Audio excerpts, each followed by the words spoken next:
नमस्कार मित्रांनो, मोबाईलमधील व्हिडिओ मोठ्या टी व्ही स्क्रीनवर बघायचे आहेत, ते पण बिना वायर जोडल्याने. चला मग एका मिनिटात शिकूया स्क्रीन मिररिंग. सगळ्यात पहिले आणि महत्त्वाची गोष्ट, तुमचा मोबाईल आणि टी व्ही दोन्ही एकाच वायफायला कनेक्ट असायला हवेत.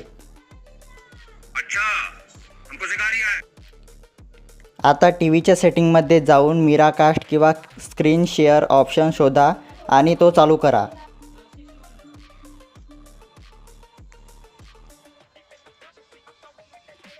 तुमचा टी व्ही आता कनेक्ट व्हायला तयार आहे. आता मोबाईलचा नोटिफिकेशन बार खाली ओढा आणि स्क्रीन कास्ट किंवा स्मार्ट मिररिंग नावाचा ऑप्शन दिसेल त्यावर क्लिक करा.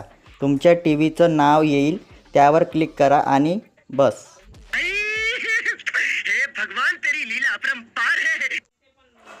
हे बघा, मोबाईलची स्क्रीन आता टी व्हीवर दिसत आहे ना सोपं. अशाच इलेक्ट्रिकल आणि ट्रेक ट्रिकसाठी ओम मराठी इलेक्ट्रिकलला आता सबस्क्राईब करा.